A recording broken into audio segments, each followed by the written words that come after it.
పెళ్ళైనా పండగైనా వేడుక ఏదైనా పట్టు చీరల ప్రత్యేక వేదిక వారాహి సిల్క్స్. నమస్కారం, వెల్కమ్ టు సుమన్ టీవీ. నేను గీతాంజలి. శ్రీమాత్రే నమః. ప్రస్తుతం మనతో పాటు కామాఖ్యామృత శోధన వ్యవస్థాపకురాలు, ప్రముఖ ఆధ్యాత్మికవేత్త, శ్రీ విద్యా ఉపాసకురాలు వేణుశ్యామ అమ్మ ఉన్నారు. వారి నివాసం దగ్గర ప్రస్తుతం ఉన్నాము, పీఠం దగ్గర ఉన్నాము. అమ్మతో మాట్లాడదాం.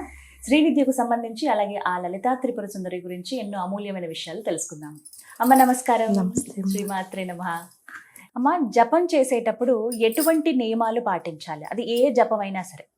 సాధారణంగా గురువు గారి దగ్గర దీక్ష తీసుకున్నప్పుడు, ఒక మంత్రాన్ని తీసుకున్నప్పుడు జపం ఇన్నిసార్లు చేయండి అని చెప్తూ ఉంటారు. అయితే కొన్ని నియమాలు ఉంటాయి, అవి పాటించకుండా చేస్తే ఆ ఫలితం అనేది దక్కదు అని అంటారు. ఇది ఎంతవరకు వాస్తవం? అలాగే ఈ జపానికి నియమాల్లో భాగంగా స్థలం కావచ్చు, శుద్ధి, సమయం, ఇవన్నీ కూడా ఉంటాయా, వర్తిస్తాయా? దేనికైనా శుద్ధి అన్నది చాలా అవసరం. ఆ శుద్ధి ఏమిటి అన్నది ఫస్ట్ అర్థం చేసుకోవాలి. అసలు నిజంగా మనం జపం ఎందుకు చేసుకుంటున్నాము అని అంటే మనని శుద్ధి చేసుకోవడానికి. అసలు జపం అంటే, ఒక మంత్రం అంటే ఏంటి? మంత్రం అంటే ఒక అక్షరాల సమూహం అన్నది ఒకటైతే ఆ అక్షరాలన్నీ ఏంటి అని ప్రశ్నిస్తే, ఏ మంత్రం చదువుతున్నామో ఆ అక్షరాలన్నీ కలిపితే ఆ మంత్ర దేవత యొక్క ఆకారం మన సూక్ష్మదేహంలో ఏర్పడుతుంది. అదే కదా శుద్ధి అంటే. ఈ శుద్ధి జరిగినప్పుడు ఇక్కడ జరిగేది ఏంటి అని అంటే, అసలు అంటే మామూలుగా శుద్ధి, సమయం ఇవన్నీ ఉండాలా అని ప్రశ్నించుకున్నప్పుడు, ఎప్పుడు ఉండాలి అంటే కామ్యంతో చేసినప్పుడు. కామ్యం అంటే ఏంటంటే, నాకు ఒక కోరిక ఉంది, నాకు ఆ కోరిక ఉంటే నాకు ఈ 41 daysలోనో 21 daysలోనో 11 daysలోనో నాకు తీరిపోవాలి ఆ కోరిక. అంటే నాకు ఇమీడియట్ యాక్షన్ కావాలి. ఆ ఇమీడియట్ యాక్షన్ కావాలి అని కోరుకున్నప్పుడు ఆవిడ కమిట్మెంట్ మీకు తీర్చమని మీరు అడుగుతున్నారు. అంటే ఇప్పుడు సపోజ్ నేను నా కోసం కమిట్ అవ్వడం ఒకటి, మిమ్మల్ని నా కోసం కమిట్ చేయడం రెండోది. అంటే అది ఎంతో, అంటే ఇప్పుడు మిమ్మల్ని నేను కమిట్ చేయాలంటే చాలా కష్టమైన పని. నన్ను నేను కమిట్ చేసుకోవడమే నాకు కష్టం. ఎందుకంటే ఇంద్రియాలన్నీ నిగ్రహంగా ఉంటేనే కరెక్ట్ గా మనం కమిట్ అవ్వగలం. అలాంటప్పుడు మిమ్మల్ని ఏం చేయాలంటే, ఇక్కడ దేవత కూడా అంతేగా. అంటే మనందరికంటే ఆవిడ పెద్దది, అవునా కదా? అంత పెద్ద ఆవిడ, అందుకే చాలా గొప్పది కదా. ఆ గొప్ప ఆవిడ్ని మన కమిట్ అంటే నాకు కావాల్సిన దానికి కమిట్ చేయాలని నేను ట్రై చేస్తున్నప్పుడు, మరి నా కమిట్మెంట్లు అంటే నేను కూడా కష్టపడాలి కదా. ఆ కష్టం ఏంటి అంటే, కరెక్ట్గా మీరు ఎన్ని డేస్ అని పెట్టుకున్నారో అన్ని డేస్లోనూ ఏ సమయం అంటే సేమ్ సమయంలో ఒక నిమిషం అటు ఇటు అవ్వకుండా చేసి తీరాలి. రెండోది ఏంటంటే, ప్లేస్ మార్చకూడదు. ఎందుకంటే జనరల్గా చూడండి, ఇప్పుడు ఇక్కడ ఉన్నాము, రేపు ఎక్కడికో మనకి అర్జెంటుగా వెళ్ళాల్సి వస్తుంది. కానీ మీరు కమిట్ అయ్యి నేను ఇది చేస్తాను, నాకు ఈ కోరిక తీరాలి అని మొదలుపెట్టినప్పుడు మాత్రం మీరు 41 రోజులు అంటే 41 రోజులు, 21 రోజులు అంటే 21 రోజులు, మీ మనసుకి ఎన్ని రోజులు పెట్టుకున్నారో అన్ని రోజులు మీకు ఎంత అర్జెంట్ వచ్చేసినా సరే ఖచ్చితంగా మీరు అదే ప్లేస్ లో ఉండాలి. అంటే ఏ ప్లేస్ లో అయితే చేశారో అక్కడే. ఇక్కడే చిన్న సందేహం అమ్మా. ఇప్పుడు అన్నారు తప్పని పరిస్థితుల్లో కొన్నిసార్లు వెళ్లాల్సి వస్తుంది. ఇప్పుడు ప్రతిరోజు ఉదయం నేను 8 గంటలకి ఇలా జపం చేద్దామని అనుకున్నా, ఒక 10 నిమిషాలు నామాలు జపిస్తాను. అయితే నాకు తర్వాత రోజు ఏదో పని పడింది, ఇప్పుడు నాకు ఆ సమయానికి కుదరలేదు. ఇప్పుడు నేను ఎక్కడ ఉన్నా కూడా ఆ సమయానికి జపం చెయ్యాలా, లేకుంటే నాకు వీలైన సమయంలో ఆ రోజులో ఎప్పుడైనా ఒకసారి చేస్తే చాలా? అది ఎప్పుడంటే, మీరు ఆవిడకి రూల్స్ ఏం పెట్టనప్పుడు, అంటే నాకు ఇది కావాలి అని ఖచ్చితంగా అడగకుండా ఉంటే మీరు ఎక్కడ చేసినా తప్పులేదు. సర్వకాల సర్వావస్థలందు మీ ఇష్టమైనట్టు మీ అమ్మ ఆవిడ మీరు ఎలా అయినా కొలుచుకోవచ్చు. కానీ నాకు ఇది కావాలి అని ఖచ్చితంగా అన్నప్పుడు మీకు ఎలాంటి ప్రాబ్లం వచ్చినా సరే అది మీ ప్రాబ్లం మాత్రమే. కాబట్టి మీరు ప్లేస్ కూడా కదలకూడదు. సేమ్ ప్లేస్ లో సేమ్ టైంలో సేమ్ ఫస్ట్ డే ఎలా మొదలు పెట్టారో 11 రోజులు, 21 రోజులు, 41 రోజులు, అన్ని రోజులు సేమ్ అలాగే చేయాలి. మీకు ఎంత తల మీదకి వచ్చిన పని వచ్చినా ఆ పని మీకు అనవసరం, ఈ పని మాత్రం చేసుకునే స్థితి. అలా చేయగలిగితే తప్పకుండా చెయ్యొచ్చు. అప్పుడు ఖచ్చితంగా వాళ్ళు అనుకున్న పని సాధించుకోగలుగుతారు. అది రోజులు అనేది వారి ఇష్టం. కానీ ఏంటంటే ప్రకృతికి ఒక లక్షణం ఉంది. మీరు కరెక్ట్ గా ఇలాంటి కమిట్మెంట్ పెట్టినప్పుడు మీకు చాలా అసలు అంటే మీరు ఇది వదిలేసి అది చేయాల్సిన పరిస్థితి. ఎప్పుడైతే అది చేశారో మళ్ళీ ఫస్ట్ నుంచి మొదలై అలా ఇంకా కంటిన్యూ అవుతూనే ఉంటుంది. ఆ ప్రాసెస్ ఎప్పటికీ ఎండ్ అయినట్టు అనిపించదు.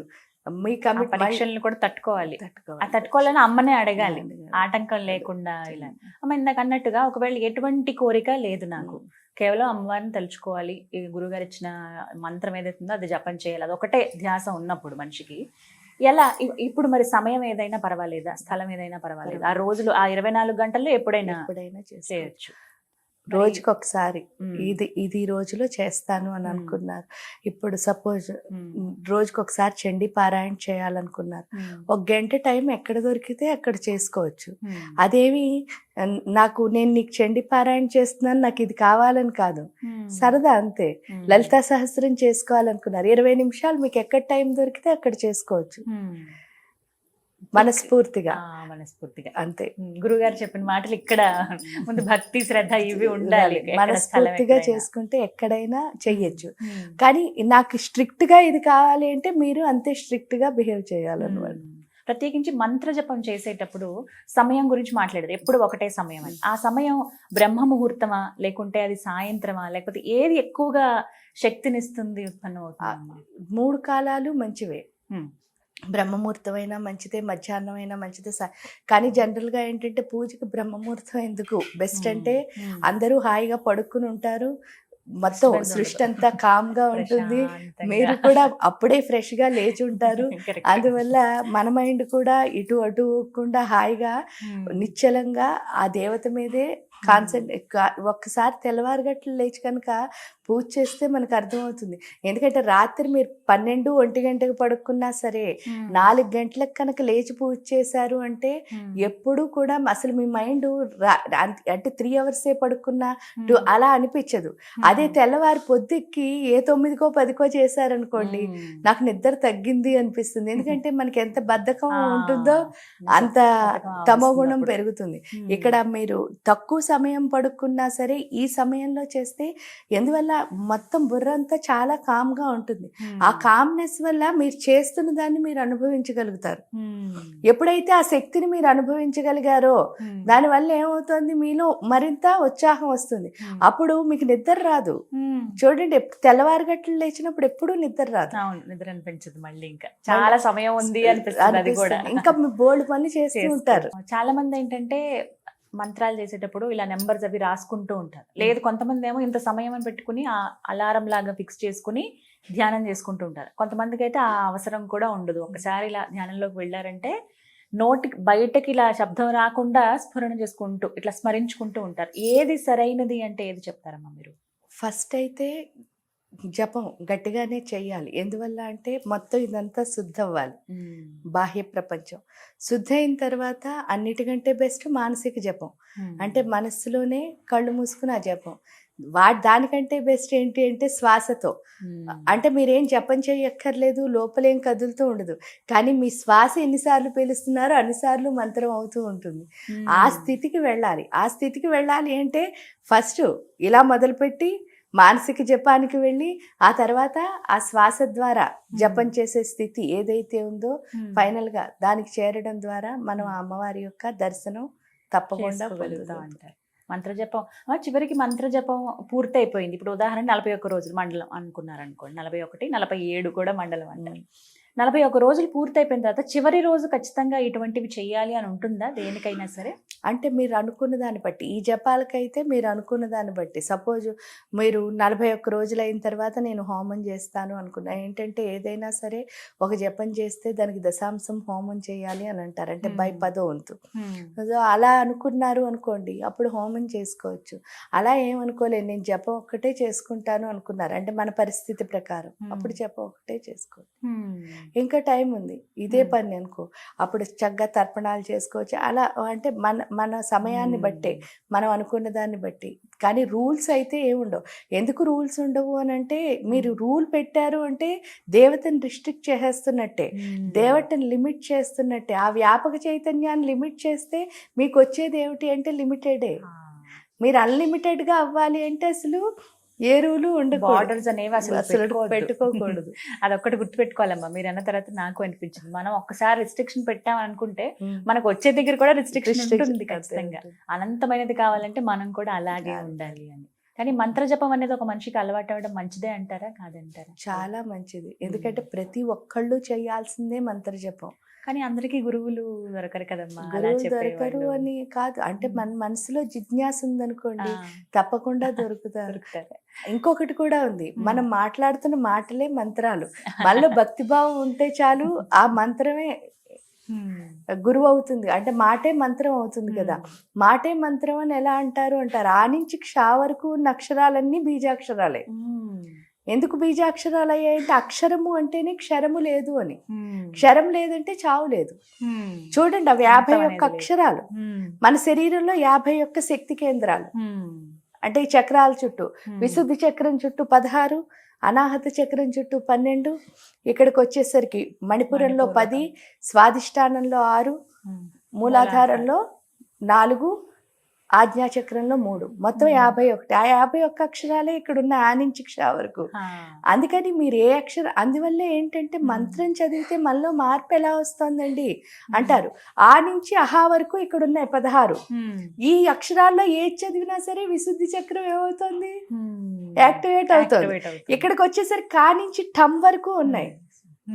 సో అవి కాకుండా మీ మంత్రంలో కూడా ఏం కొత్త అక్షరాలు ఉండవు కదా, అవే ఉంటాయి కదా. ఇక్కడికి వచ్చేసరికి చూడండి, డమ్ నుంచి పం వరకు ఉంటాయి. ఇక్కడ బం బం మం ఎం రం లం స్వాదిష్టానంలో, ఇక్కడ వం సెం షం సం మూలాధారంలో, హం లం క్షం. ఈ అక్షరాలు ఏది చదివితే అక్కడ ఏమవుతుంది, ఆ పార్ట్ అంటే ఆ పాయింట్ యాక్టివేట్ అవుతుంది. యాక్టివేట్ అవడం ద్వారా మన శరీరం మొత్తం అంతా కనెక్షనే కదా. అన్ని దేనికి కనెక్ట్ అయి ఉన్నాయంటే 3 పార్ట్లు. వాగ్భవ కూటంలో ఇక్కడ, కామరాజ్ కూటంలో ఇక్కడ, శక్తి కూటంలో ఇక్కడ. ఈ 3 పార్టుల్లో మార్పు వస్తుంది.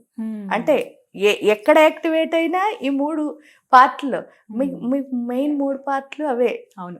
అప్పుడు ఎప్పుడైతే 3 మార్పు వచ్చాయో ఆటోమేటిక్ గా ఆత్మశక్తి అన్నది పెరుగుతుంది.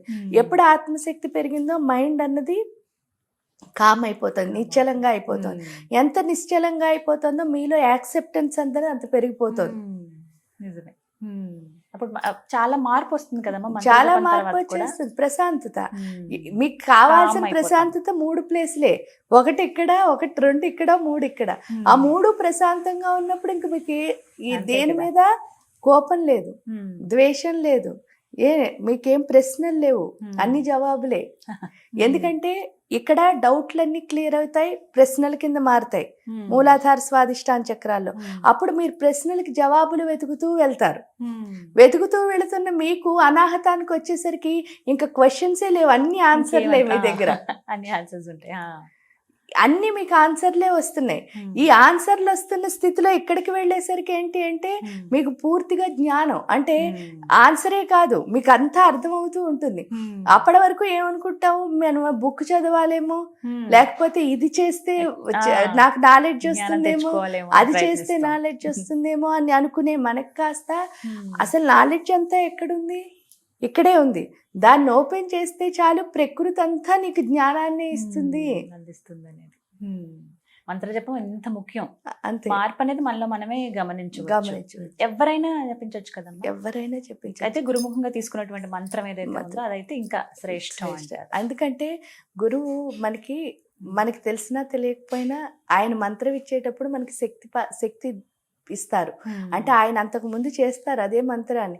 ఆ చేసిన మంత్ర శక్తిని మనకి కొంచెం దారిపోస్తారు. అందుకే గురువులు గొప్పవాళ్ళు. ఎప్పుడు ఎందుకు గొప్పవాళ్ళు అంటే పరోపకారార్థం. అంటే ఇప్పుడు సపోజ్ చూడండి, మనం తిని తిండిలో ఎవరికైనా కావాలంటే హెల్ప్ చేయొచ్చు, లేదా వాళ్ళకి ఇంకోటి ఏదో సహాయం కావాలంటే చేయొచ్చు, మాట సహాయం అంటే చేయొచ్చు. కానీ వాళ్ళ శక్తి, వాళ్ళ ఆత్మశక్తిని ఇంకోటికి ఇవ్వాలి అంటే దానికి ఎన్ని ఉండాలి, నిజం కూడా ఆ శక్తి ఉండాలి, ఆ శక్తి ఉండాలి. ప్లస్ ఇవ్వాలని, ఇప్పుడు నేను సంపాదించుకున్నది నీకెందుకు ఇవ్వాలి అంటే అయిపోయాయి. కానీ అంత గొప్పవాళ్ళు అంటే మన గురువులందరూ పూర్వం నుంచి ఈ దేశంలో ఉన్న గురువులందరూ ఎంతో గొప్పవాళ్ళు కాబట్టి మనందరం ఇలా ఉన్నాం. నిజం. అంటే వారు ఆ విధంగా మనకి ధారపోయటం వల్లనే ఇవాళ మనం ఇన్ని ఫలితాలు అనుభవిస్తున్నాం. అంత ఉదారంగా ఉన్నారు కాబట్టి అది ఎప్పుడైతే మనకు వచ్చిందో అప్పుడు ఏమవుతుంది అంటే, లేకపోతే ఎలా ఉంటుంది, మనం మంత్రం చేస్తాం, కారు మన దగ్గర ఉంటుంది, స్టీరింగ్ మన దగ్గర ఉంది, డ్రైవింగ్ రాదు. అప్పుడు ఏం చేస్తాం, వెళ్ళి దేన్నో దాన్ని గుద్దేస్తున్నాం. మంత్రం మన సొంతంగా మనం చేస్తే. కానీ అదే గురువు ఉంటే డ్రైవింగ్ కూడా వచ్చు అనమాట. అంటే ఎలా సరైన వెళ్ళాలో మనకి మార్గంలో. డైరెక్షన్ వస్తుంది. ఆ డైరెక్షన్ ఎప్పుడైతే వచ్చిందో చక్కగా, అంటే ఒక్కొక్కసారి మనం ఇంబ్యాలెన్స్ అయ్యే టైంలో ఆ గురువు మనకి ఇచ్చిన శక్తి బ్యాలెన్స్ చేస్తూ మనని ముందుకు తీసుకువెళుతుంది. ఎందుకు అని అంటే చెప్తాను. ఇప్పుడు మనకి జ్వరం వచ్చిందమ్మా, జ్వరం వస్తే ఒక పారాసిటమాల్ టాబ్లెట్ వేసుకోవాలని మీకు తెలిసింది. మీరు వెంటనే నాకు పారాసిటమాల్ తెలుసు కదా అని మెడికల్ షాప్లో కొనుక్కున్నారు, వేసేసుకున్నారు. వేసేసుకుంటే జ్వరం తగ్గలేదు. ఎన్నిసార్లు వేసుకున్నా తగ్గటంలే. ఫైనల్ గా ఎవరి దగ్గరికి వెళుతున్నావు? ఆ డాక్టర్ గారి దగ్గరికి వెళుతున్నావు. డాక్టర్ దగ్గరికి వెళ్తే డాక్టర్ ఏం చెప్తాడు, నీకు వచ్చిన జ్వరం ఇది కాదమ్మా, దానికి ఇది కాదు టాబ్లెట్ ఇది. కానీ నాకు తెలిసినది ఏంటి, జ్వరం వస్తే పారాసిటమాల్ కామన్ తెలిసింది, కానీ కామన్ క్వాలిటీ ఇక్కడ అవసరం లేదు. దీనికి ఏదైతే ఉందో టార్గెట్ గా అదే పని చేయాలి. అంటే ఈ దేహానికి ఏది సరిపోతుందో ఆ మందు నేను వేసుకోవాలి. అలాగే ఏ మంత్రం దీన్ని శుద్ధి చేస్తుంది అన్నది, ఎందుకంటే గురువు మనని చూడగానే మన పూర్వజన్మ ఆయనకు అర్థం అవుతుంది. అప్పుడు ఏం చేసామో అదే మనకి ఇప్పుడు వస్తుంది కూడా. అందుకని గురువు దగ్గర నుంచి ఏ మంత్రం వస్తుందో అది అసలు ఎప్పుడు కూడా మనం విశ్లేషించకూడదు. నాకెందుకు ఇది ఇచ్చారు, నీకు అసలు అనవసరం. మనకు వచ్చిన మంత్రం ఏదైతే ఉందో దాన్ని భక్తిగా శ్రద్ధగా చేసేయాలంతే. దాన్ని నమ్మి చేసామా మనం అంత అన్ని అవధులు ఉన్నాయో అన్ని దాటుకుంటూ హాయిగా అమ్మవారిని రీచ్ అయిపోతాం. మన సొంత తెలివితేటలు వాడాలని ట్రై చేస్తే మాత్రం కొంచెం ఇబ్బందులు పడతాం అంతే. చక్కగా వివరించారమ్మా, ధన్యవాదాలు.